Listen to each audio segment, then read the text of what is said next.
Fase oral. Menurut teori psikoseksual Sigmund Freud, setiap manusia melewati tahap awal yang dikenal sebagai fase oral. Pada tahap ini, bayi memusatkan rangsangannya pada daerah mulut dan bibir, sehingga bayi berusaha memasukkan semua benda ke dalam mulut. Ketika bayi gagal dalam mendapatkan kepuasan pada fase ini, maka kelak akan mempengaruhi kepribadiannya. Bayi akan cenderung memiliki ketergantungan pada sesuatu yang berhubungan dengan mulut. Maka ketika anak dewasa nanti, anak akan makan terus-menerus saat stres, hobi menggigit jari, hingga kecanduan alkohol dan rokok. Jadi, ketika bayi menghisap jari, jangan diganggu. Karena fase ini berlaku ketika bayi berusia 1 bulan sampai 18 bulan. Fase anal adalah salah satu tahap dalam teori perkembangan psikoseksual yang dikemukakan oleh Sigmund Freud. Tahap ini biasanya terjadi pada anak-anak usia sekitar 1 hingga 3 tahun. Pada fase ini, kesenangan dan kepuasan anak berkaitan dengan pengendalian dan pengeluaran tinja atau buang air besar.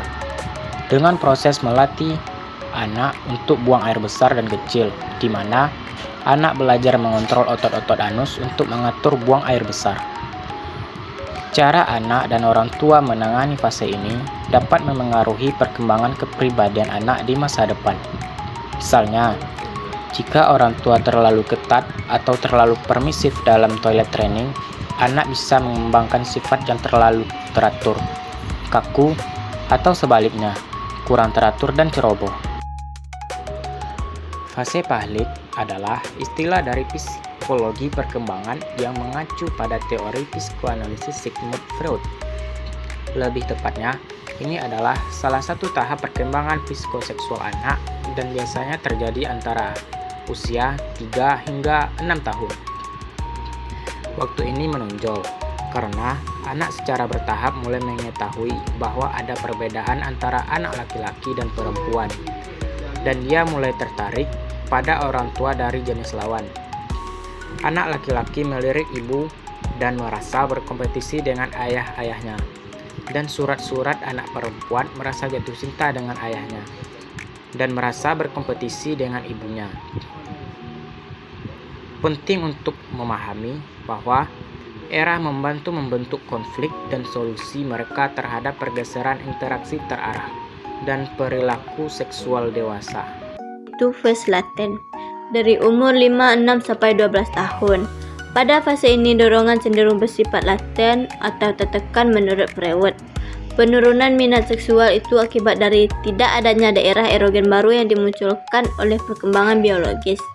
Pada fase laten ini, anak mengembangkan kemampuan sublimasi, yakni mengganti kepuasan libido dengan kepuasan non-seksual, khususnya bidang intelektual, atletik, keterampilan, dan berhubungan dengan teman sebaya. Fase latihan juga ditandai dengan percepatan pembentukan superego. Orang tua bekerjasama dengan anak berusaha memfresh impuls seks agar energi dapat dimanfaatkan sebesar-besarnya untuk sublimasi dan pembentukan superego.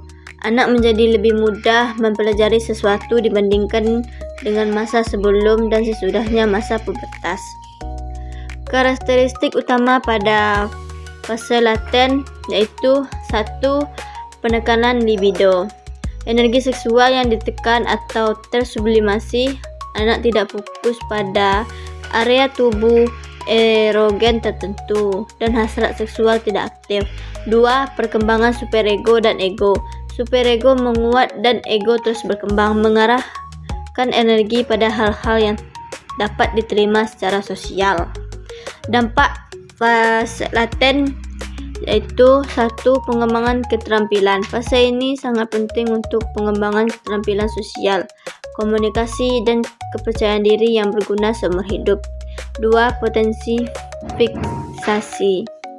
Freud percaya bahwa seseorang bisa mengalami fiksasi atau terjebak dalam tahap ini jika konflik Oedipus atau Elektra tidak terselesaikan dengan baik, atau jika ego gagal mengarahkan energi dengan tepat. 5. Fase genital, usia 12 tahun ke atas. Pada fase ini, individu telah mengalami kematangan pada organ reproduksi.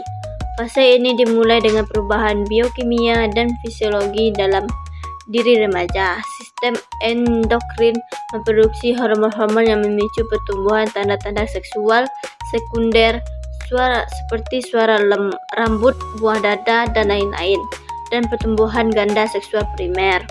Impuls genital bangun kembali dan membawa aktivitas dinamis yang harus diadaptasi untuk menciptakan perkembangan kepribadian yang stabil. Pada fase genital, mulai disalurkan ke objek di luar seperti partisipasi dalam kegiatan kelompok, menyiapkan karya cinta, lawan jenis, perkawinan, dan keluarga. Terjadi perubahan dari anak yang benarsistik menjadi dewasa yang berorientasi sosial, realistis, dan altruistis.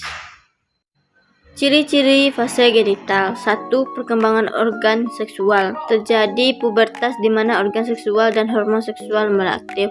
2. Munculnya minat seksual. Individu mulai memiliki minat seksual yang kuat dan matang terhadap lawan jenis. 3. Penyaluran libido. Energi seksual atau libido yang sebelumnya terpendam pada masa laten kini diarahkan kepada orang lain di keluar keluarga.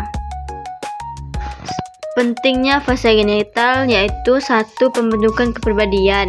Berhasil melewati fase ini memungkinkan individu untuk mengintegrasikan kebutuhan seksual dan emosional mereka secara adaptif, berkontribusi pada pembentukan kepribadian yang sehat. 2. Kemampuan hubungan.